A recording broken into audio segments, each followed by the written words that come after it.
Early on the morning of July 2nd, 1853, a Japanese fisherman reported a strange sight. I was told there were ships on fire. I ran up the mountain to get a good look. The ships came nearer and nearer, until the shape of them showed us they were not Japanese ships, but foreign. And what we had taken for a conflagration on sea was really the black smoke rising out of their smokestacks. Steamships, like most Western innovations, were unknown in Japan. Now there were 4 in the harbor. The American squadron, armed with cannons and almost 1,000 men, was ready to force its way onto Japanese shores.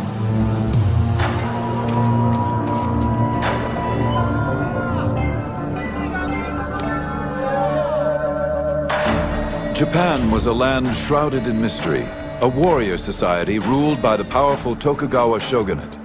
They had successfully kept the West at bay for over 200 years. But now the Western powers demanded entry. Could the samurai nation repel the industrial might of a determined West? These are the memoirs of Japan's secret empire.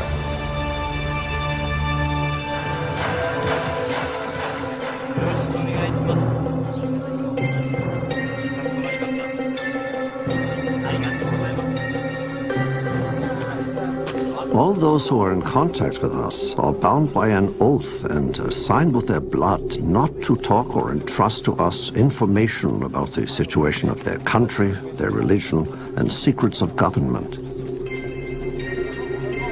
So reported the German doctor Engelbert Kempfer, one of the few Europeans allowed in Japan. It was the year 1690, and the Japanese viewed Westerners as barbarians who threatened their orderly society. The Japanese were determined to keep their doors closed to the West for as long as they could. There was one exception, a small settlement of Dutch traders who agreed to live in confinement on an island in Nagasaki harbor. For over 200 years, this sequestered trading post would be Europe's only window to this impenetrable land.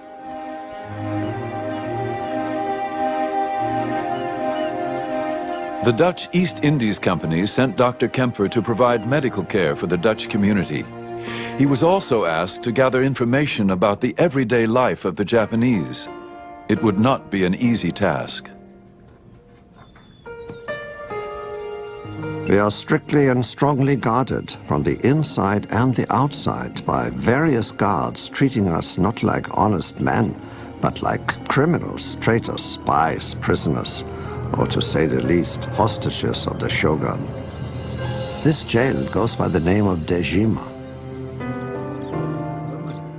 The Dutch lived like prisoners on Dejima. But Kempfer was fascinated by the opportunity to write about something nobody else could get access to. Dejima was tiny. Kempfer counted 236 steps across and 82 wide. There were never more than 19 men allowed on the island at a time, and never any Western women. Far from home, the men did what they could to transform the unfamiliar Japanese-style buildings into a little touch of Holland. They placed chairs and high tables on the woven grass mats, replaced futons with poster beds, and insisted on being served Dutch food rather than eating Japanese.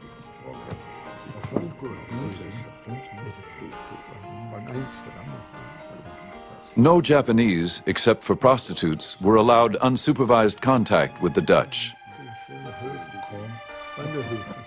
Yet, in order to gather information for his reports, Kempfer managed to create a small group of inadvertent Japanese informants.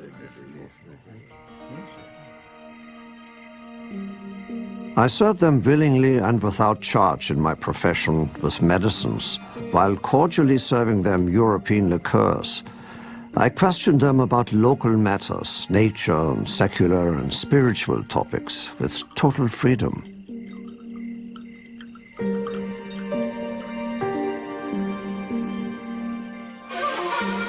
The Japanese were as inquisitive as Kempfer. The Dutch settlement was their window to the exotic world of the West. But the trickle of information that arrived from overseas was carefully guarded. Every time a Dutch ship arrived, the Dutch ship would have the latest news from Europe, and that news would be given to the Dutch authorities in Nagasaki, and then that news would be translated into Japanese and rushed immediately to the headquarters of the shogun. The ruler of Japan, the shogun, hungered for news of the outside world.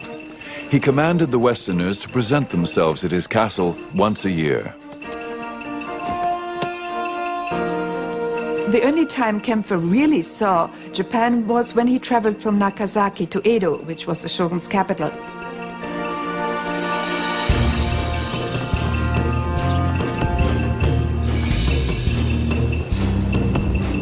The road trip to Edo gave Kempfer revealing glimpses into the world of the Japanese. He recorded every detail of his month-long trip.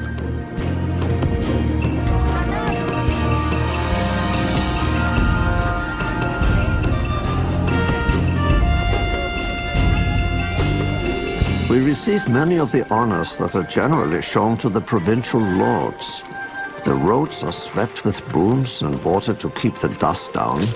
In the houses bordering the road, people kneel behind the blinds, watching our procession in profound silence.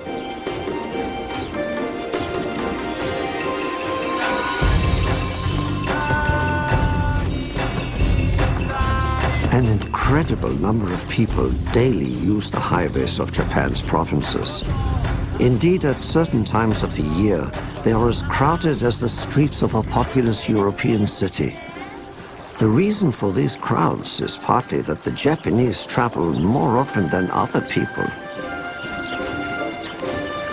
Kempfer would write about all of the travelers, samurai and their lords called daimyo, merchants and roadside performers, Buddhist monks, and a group of young women who dressed like nuns. They cover their shorn heads with silk hoods and adorn themselves nicely. Each attaches herself to one particular traveler, starts up a rustic tune, and as long as it's to her advantage, she accompanies and amuses him for several hours.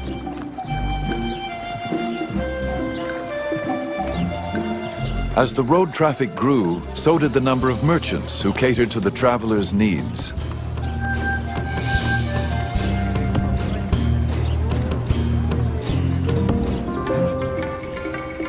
We saw many fine stalls, those of merchants and cloth dealers, medicine dealers, traders in idols, booksellers, glassblowers, pharmacists, and people crying out their wares. There are countless humble inns, roadside food stalls, sake or beer taverns, cake and sweet stalls along our road. Outside tables also have a variety of biscuits of different colors and shapes on display. They are pretty to look at, but are generally so tough that it is difficult to move one's teeth if one attempts to chew them.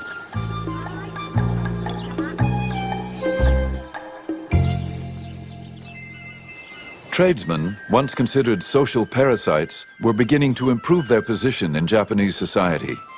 Successful street peddlers became roadside merchants, who would eventually build bigger stores and even move to the cities.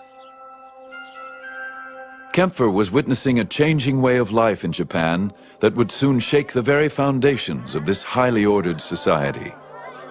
The samurai weren't allowed to engage in trade, so the merchants' standard of living was rising, while that of the samurai was falling, and that was just not appropriate for Tokugawa society, where the samurai were the top class. The samurai were the elite ruling class, less than 10% of the population. In Tokugawa, Japan, one was born a samurai, and only a samurai had the right to carry two swords.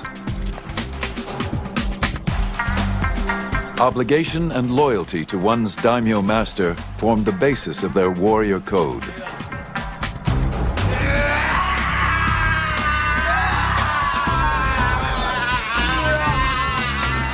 But now, in an era of peace, the once privileged samurai faced an uncertain future. There were no wars to fight, and many daimyo found it difficult to keep a full army on staff. While higher-level samurai could find work as civil servants, other samurai were not allowed to work in occupations considered beneath their class.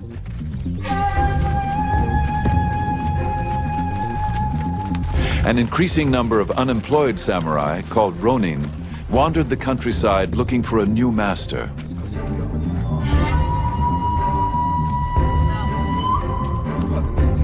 The search for new opportunities led many to the cities. And there was no more rapidly growing city than Edo, later to be known as Tokyo. Edo was the capital of the Tokugawa shogunate and Dr. Kempfer's destination. Here he would finally come face to face with the shogun, the most powerful person in Japan.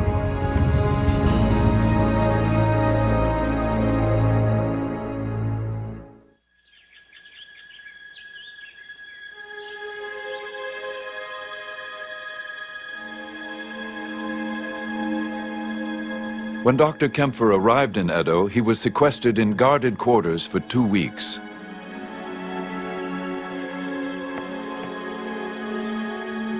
Finally, he was summoned to appear at the castle of the 5th shogun, Tokugawa Tsunayoshi.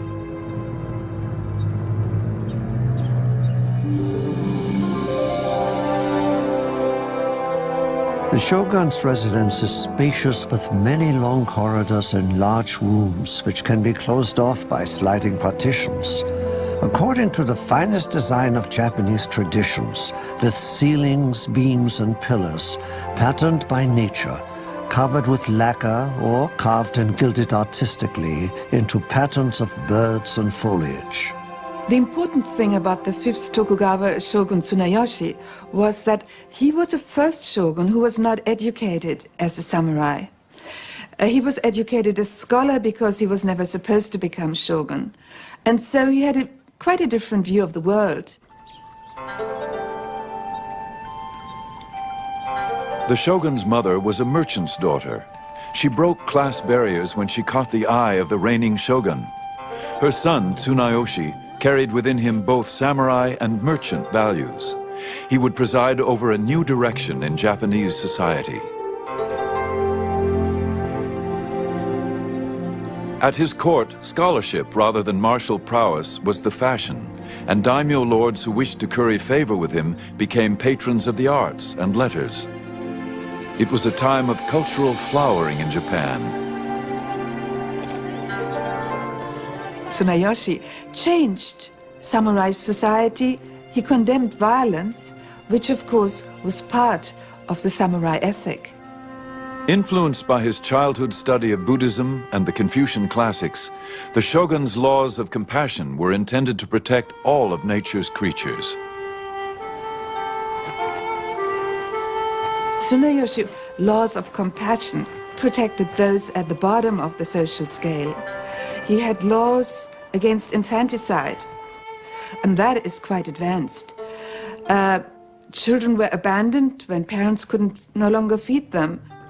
They were simply left to die. But Tsunayoshi ordered that from now on officials had to take care of them, feed them, and find homes for them.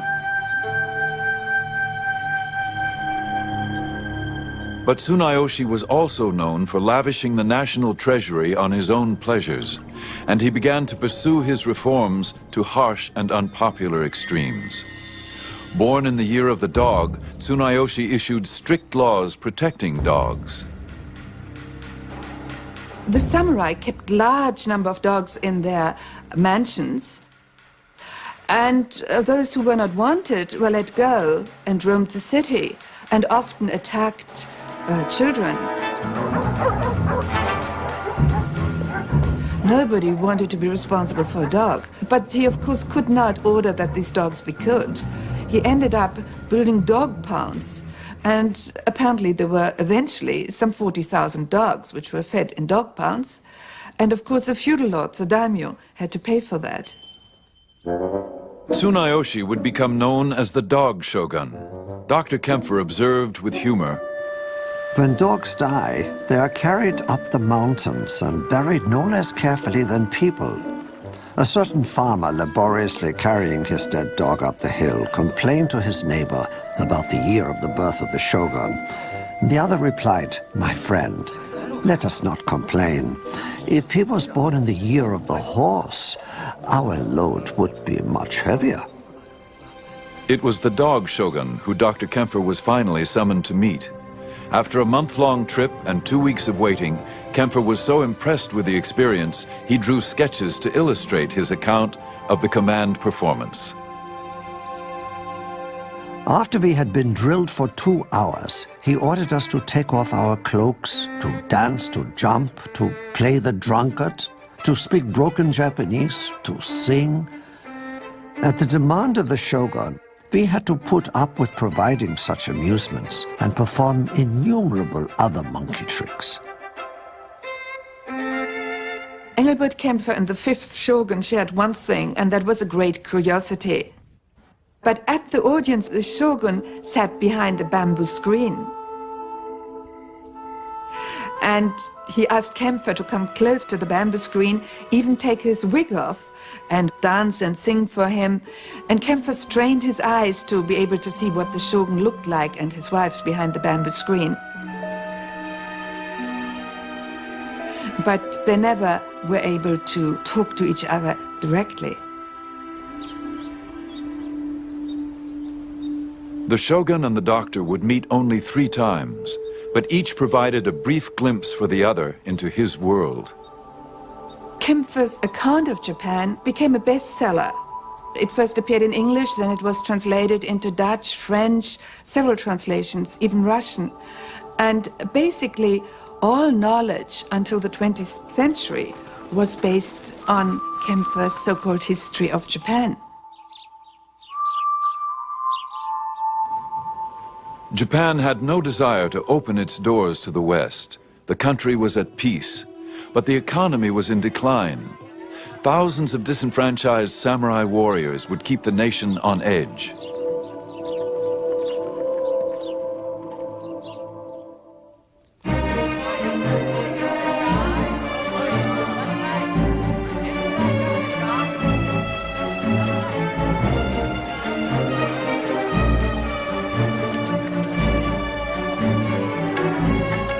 By the beginning of the 18th century, Edo was probably the largest city in the world, with over 1 million people. Unlike the European capitals, its citizens enjoyed a safe, clean city with an advanced recycling program.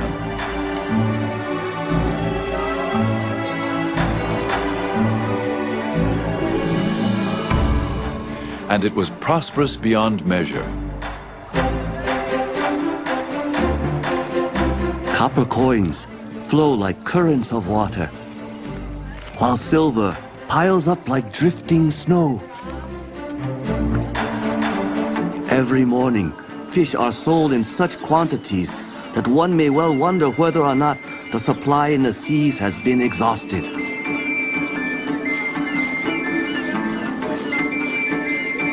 Visible in the distance is Mount Fuji, rising in all its magnificence against the horizon.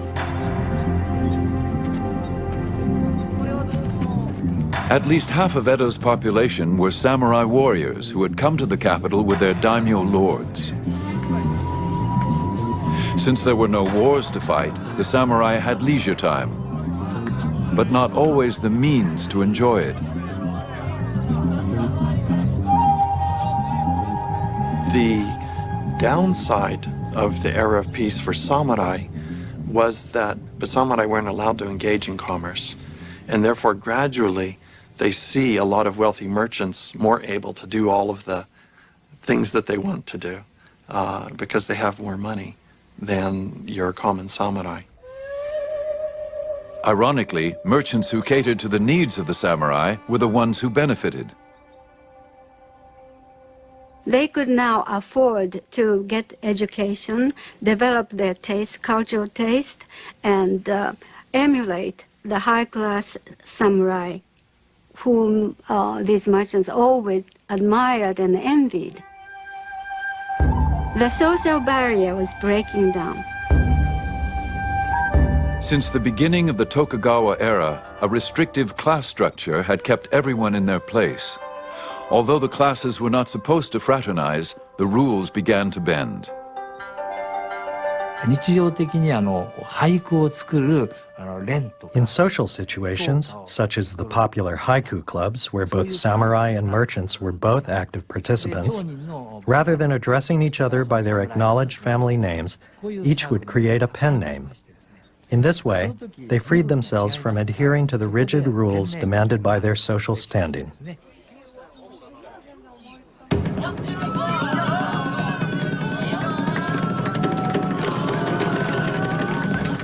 Encouraged by peace and a prosperous economy, the arts and entertainment flourished.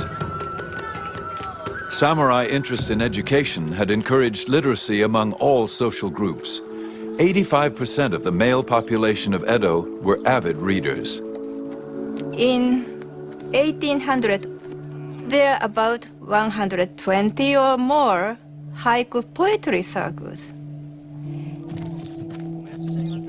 And also there are about 500 bookstores and very active publishing activities. The people demanded these books and information. They want to read exciting fictions.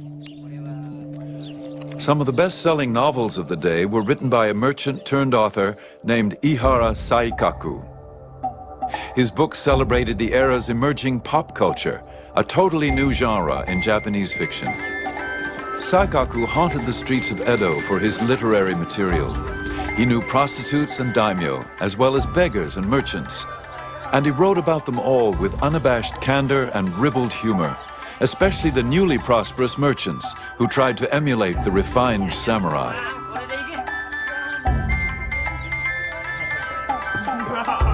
If you didn't know better, you'd think they all came from fine families.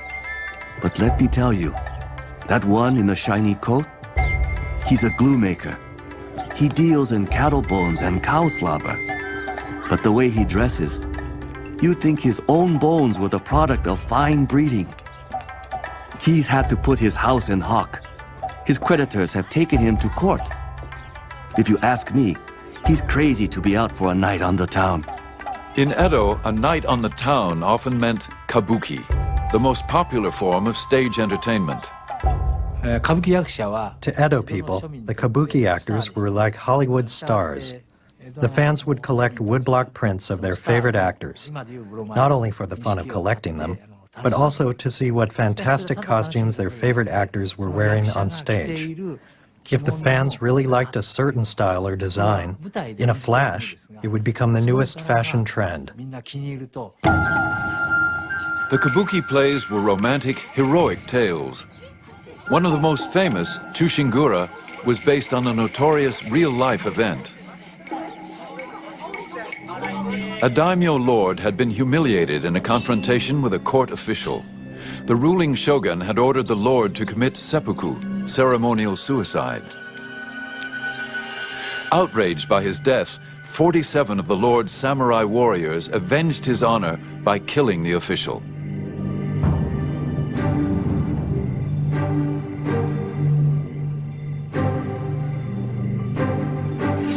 This presented the ruling shogun with a dilemma. The samurai had obeyed their code of honor, yet they had challenged the shogun's authority. The people begged for clemency, but the shogun would not yield. He ordered the samurai to commit suicide. These samurai had lived and died by their own code of honor.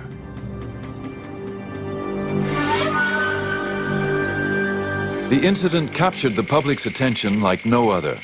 Soon these men were immortalized on the kabuki stage, a nostalgic tribute to a bygone era. It represented for them the ideal that samurai were so selfless and devoted to honor and to their lord that they would give up their lives. And this was reassuring to them in a messy, commercialistic world in which most samurai spent their time drinking and partying and watching the theater and being selfish like us. Here there are 47 samurai, really act like warriors.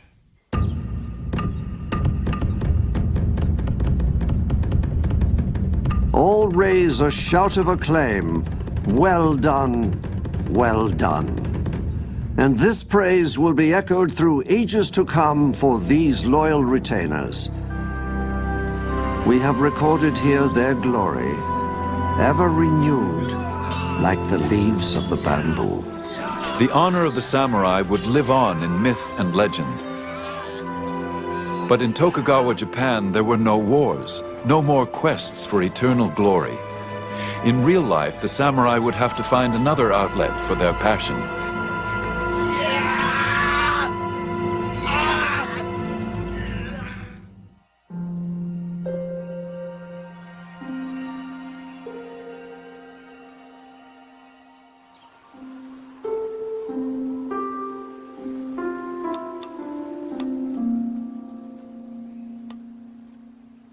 The courtesan arranges her clothing so that the red silk undergarment will flip open to reveal a flash of white skin. When men witness such a sight, they go insane and spend the money they are entrusted with, even if it means literally losing their heads the next day. But most men only gape, envious of the men who can pay the courtesan's price.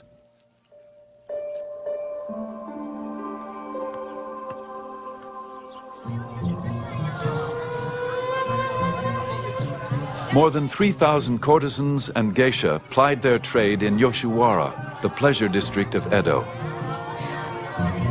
Yoshiwara was government regulated, an effective tool for keeping the restless male population under careful control. Like soldiers on perpetual leave, the samurai often spent their idle hours and squandered their meager stipends on its seductive illusions. Yoshiwara was a dreamland for Edo men. It gave them fantasy, imagination, and romance. It was like a Hollywood, where celebrity was so important. Gated, walled, and surrounded by a moat, it was a city unto itself. No Westerner was ever allowed to explore its pleasures.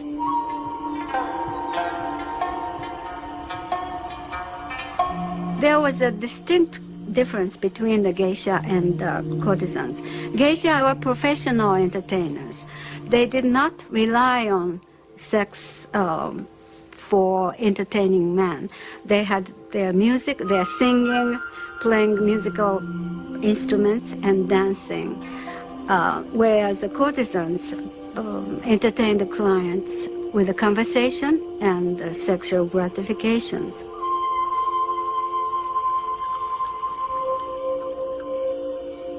Yoshiwara courtesans were the elite of the prostitutes. If they just wanted to fulfill their sexual need, all over Edo, there were plenty of illegal, cheap prostitutes, but they wanted to come to Yoshiwara because it was such a prestigious and special place. Recruited at a young age from impoverished families, both geishas and courtesans were schooled in fastidious etiquette and endowed with a magnificent sense of style and artistic refinement. Their ability to hold a conversation about the latest play or city scandal was as important as what came afterwards. The courtesans and their clients gathered in neighboring tea houses. They were stylish centers of elegance and wit, much like the London coffee houses of the same period. To properly partake of Yoshiwara's delights was an art in itself.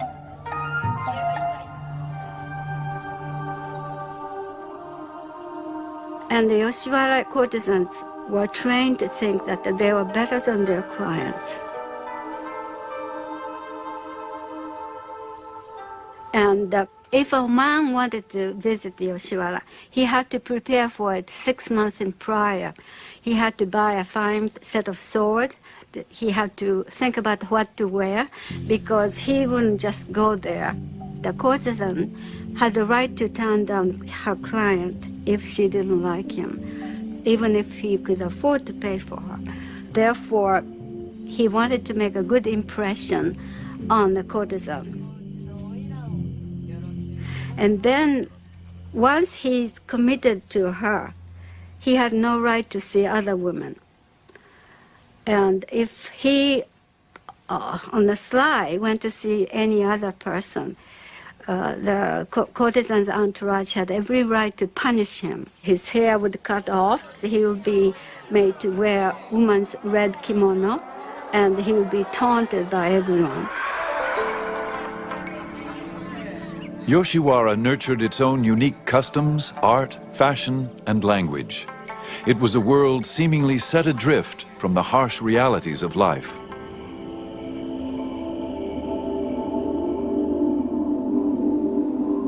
Living only for the moment, giving all our time to the pleasures of the moon, the snow, cherry blossoms and maple leaves.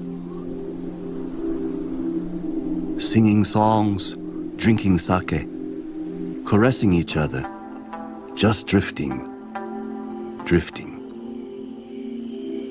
Never give a care if we had no money, refusing to be disheartened, like a gourd floating along the river current. This is what is called ukiyo, the floating world.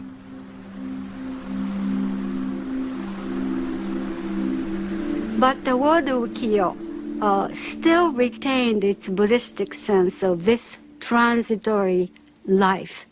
Its impermanence, this life's suffering, was still there, particularly for the courtesans and prostitutes, all of whom had some kind of trouble. They were very unhappy, and yet they had to present a very brilliant, gay, external appearance to the general public. It makes me think of the music of blues in jazz world, this indefinable, indescribable pathos, sadness, and languidness. This is very reminiscent of the word ukiyo to me.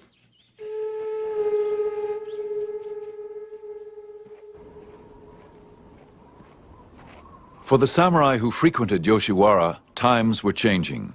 They continued to train daily for battle, but without a war to fight, many became aimless. Today's warriors, all they talk about is women, eating and drinking. Actors and dramatic productions. Their fencing practice and lance work are only for personal vendetta. Their study of archery and gunnery are solely for show. They're riding just for ceremonies. Katsu Kokichi was a mid-level samurai drawn to Yoshiwara, but without the income to fulfill his desires. I was 21 and penniless. I had no choice but to sell my everyday sword. I had only the clothes on my back. To take my mind off my woes, I went to the Yoshiwara. They are protesting youngsters that did not fit into the society, wearing oversized kimonos with interesting hairstyle, sometimes skinhead, as well protest. Many of these young men, unemployed and desperate like Katsu Kokichi, lived on the edge of society, often falling into debt, theft, and gangsterism.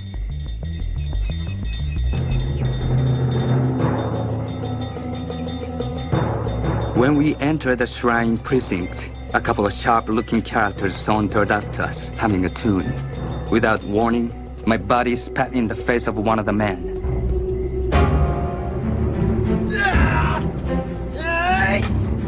We then noticed a group of about 20 men, all armed with long hooked spears.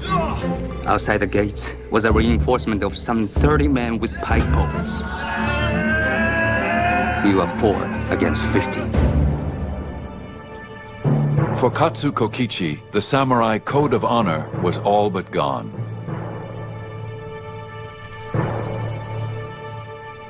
By the middle of the 18th century, the expensive delights of Yoshiwara were no longer affordable for most samurai. The pleasure district took on an increasingly ugly edge.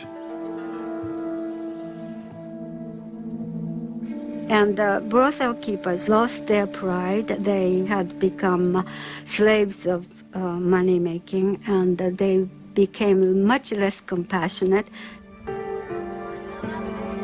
Some of them became very, very cruel and treated prostitutes miserably, and there was some death. Toward the end of the period, the sick prostitutes were not given medication or care, and when they died, they were just thrown into a pit for nameless dead. Feeling alone, just like floating weeds cut off at the root, I may just follow where the water may take me.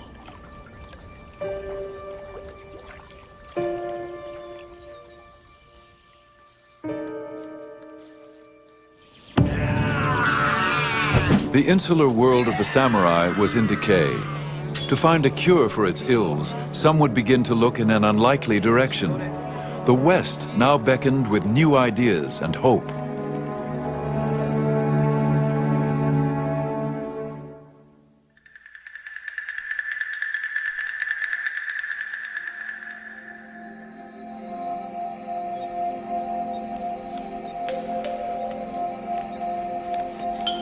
I couldn't read a word, of course, but drawings of the viscera, bones, and muscles were quite unlike anything I had previously seen. Physician Sugita Genpaku couldn't read Dutch, but when he stumbled upon a Dutch anatomy book, he was stunned by the drawings.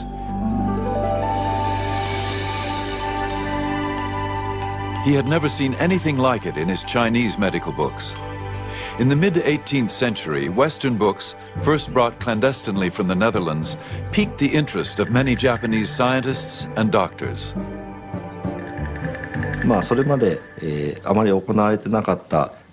Sugita Genpaku received permission from the government to order the first sanctioned autopsy of a criminal's corpse for scientific study.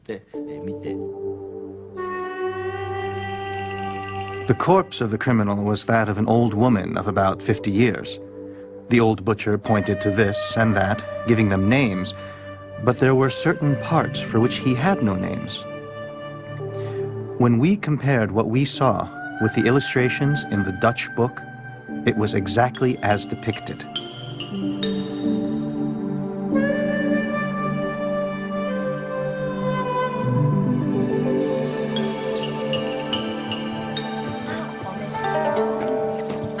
Dr. Sugita and his friends reflected on how shameful it was that they had tried to treat their patients without a true knowledge of the human body. He vowed to learn more. He taught himself Dutch so he could translate the book.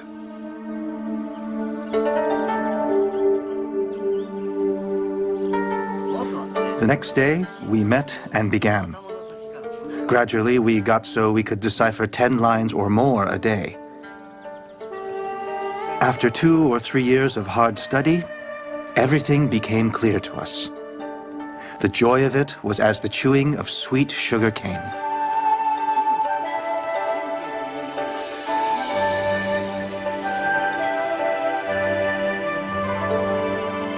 In 1774, the shogun granted Dr. Sugita permission to publish the medical book so he could share his knowledge with other doctors. This book became part of a growing interest in Dutch learning, known as Rangaku.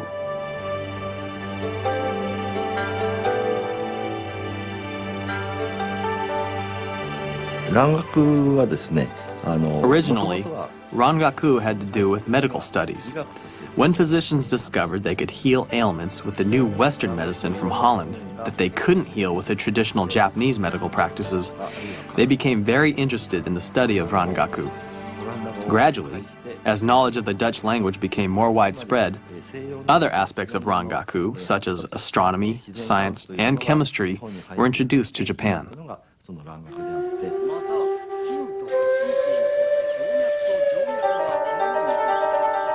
Almost 100 years after Dr. Engelbert Kempfer, the desire for Western knowledge would initiate the push to open the door to Japan from the inside.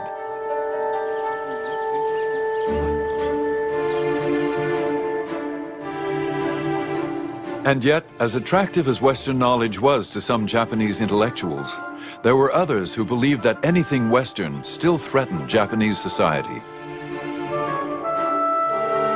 One source of harm that has appeared of late is Dutch studies. These students have been taken in by the weakness of some for novel gadgets and rare medicines which delight the eye and enthrall the heart. If someday the treacherous foreigner should take advantage of the situation and lure ignorant people to his ways, our people will adopt such practices as eating dogs and sheep, and no one will be able to stop it. It is like nurturing barbarians within our own country.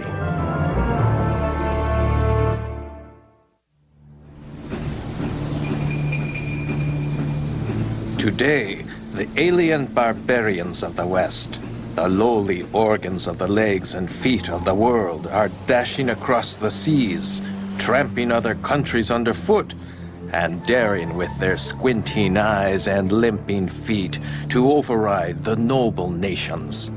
What manner of arrogance is this? Japan had managed to keep the alien barbarians at bay for more than 200 years. But now, in the mid-19th century, the West was poised to assert itself. The shogun is faced with a strategic threat on three fronts. From the north, the Russians are coming. From the south, the British are coming. And ultimately, from the east, the Americans come. The new country of the United States of America was on the move. Japan was known to have large coal deposits and something else in abundance: whales. Whale oil, which literally greased the wheels of American industry, was a multi-million-dollar business. Whale hunters had depleted the North Atlantic oceans.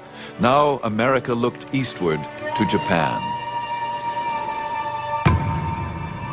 If that double-bolted land Japan is ever to become hospitable, it is the whale ship alone to whom the credit will be due. So wrote Herman Melville in his classic tale of the great white whale that haunted the waters off Japan. By the time Moby Dick was published in 1851, the United States was ready to assert its power.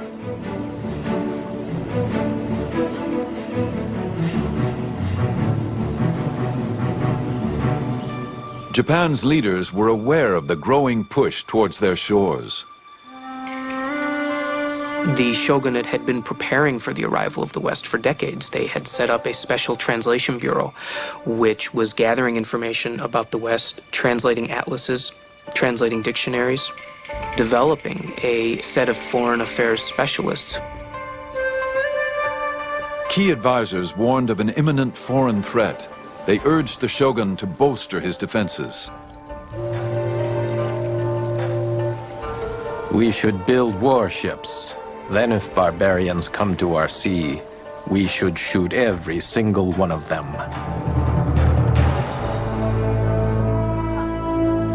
Others feared that Japan could not serve as a worthy opponent to the West. Their weaponry and ships had not changed since closing the doors to Europe 200 years before. There was no resolution.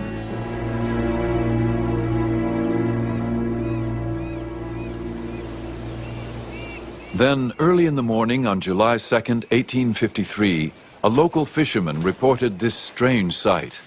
I was told there were ships on fire. I ran up to the mountain to get a good look. The ships came nearer and nearer until the shape of them showed us they were not Japanese ships, but foreign. And what we had taken for a conflagration on sea was really the black smoke rising out of their smokestacks.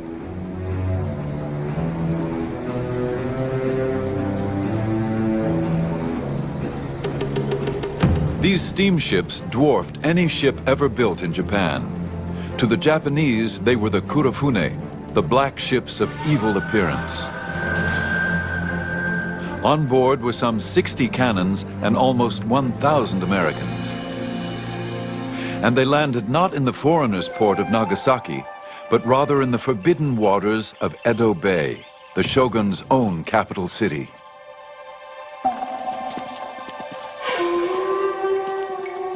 Upon hearing the news, the shogun immediately fell ill. Many said from the shock of hearing that a foreign naval squadron was at his doorstep. His advisors tried to deal with the crisis.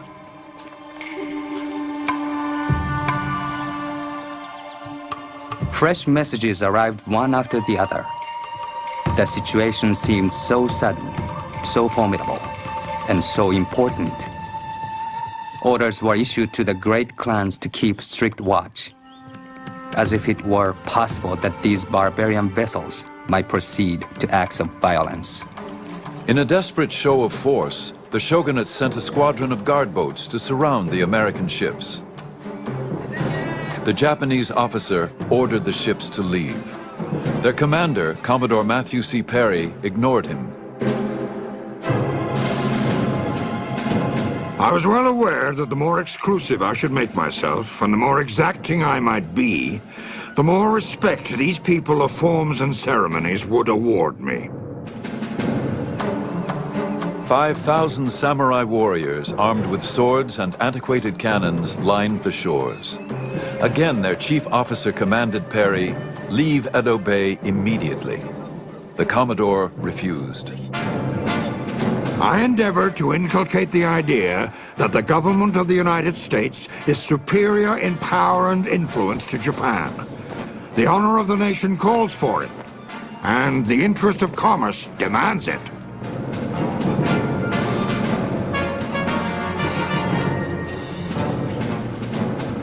The Japanese on shore watched as Perry's crews readied for action. Cannons were loaded, guns were drawn. Perry came ashore. Perry presented his papers and delivered his ultimatum. He would be back, and he expected Japan to comply with America's demand to open the country for trade. If not, he was prepared to take Japan by force. He would return in the spring for his answer.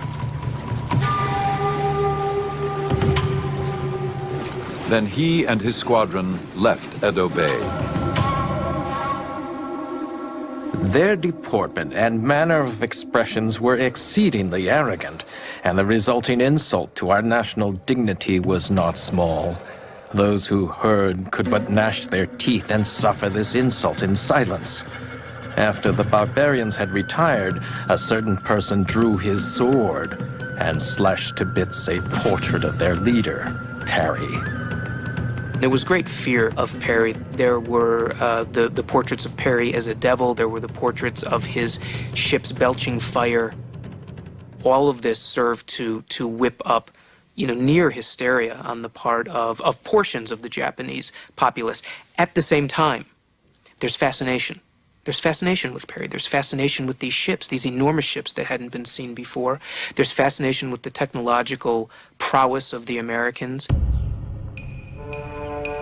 To complicate matters, the shogun had died, and the new shogun was mentally unfit. His advisors took charge, but they could not reach agreement. The head of the shogunate decides that he is going to poll all of the daimyo in Japan. What should the shogunate do? This is a radical break with tradition. The authority of the shogunate is to deal with foreign relations. And the title of the shogun, of course, is the great barbarian quelling generalissimo. And yet here is the head of the shogunate asking the daimyo what he should do. Two positions are staked out, one being known as the open the country argument. The Americans do not understand the ethics of humanity and justice. There will be no choice but to start trade with them. The other side being revere the emperor and expel the barbarian. The Americans have come to seize Japan. Therefore, if we don't drive them away now, the other foreign powers will follow. We are in a dangerous situation. While the debate raged, the shogunate remained indecisive. The end of the year was filled with half-hearted compromises and inadequate attempts at coastal defense.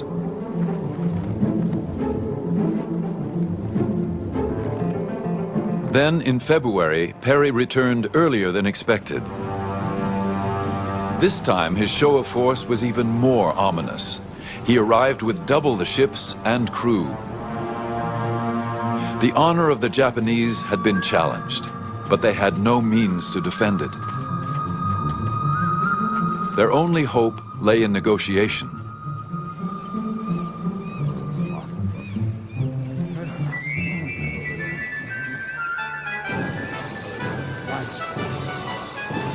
As soon as Perry came ashore, the talks began. They went on into the night and for the next 23 days.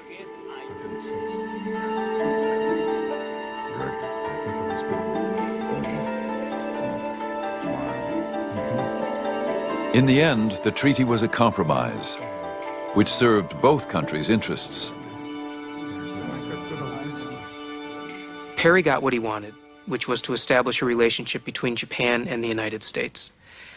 The shogunate got what it wanted in not surrendering its control over foreign relations and opening Japan up to unregulated trade. I'm not sure that the shogunate has been given enough credit for choosing peace over war. And you can say that the shogunate chose to open up relations with America and the West out of weakness, but it didn't have to. The shogunate took the practical decision, and they chose peace, and thereby preserved the integrity and territorial sovereignty of their country. Before signing the treaty with Perry, the shogun arranged a social evening, a prerequisite for conducting business in Japan that continues to this day. Sumo wrestlers displayed their strength. The first one invited Perry to punch him in the stomach. Another wrestler hoisted 2 huge bags of rice over his head to show his strength. Perry offered champagne and whiskey. He gave the Japanese gifts. Among those of particular interest, a telegraph, a camera, and a quarter-scale steam railroad, unlike anything the Japanese had ever seen. Japanese engineers would quickly make plans to replicate them.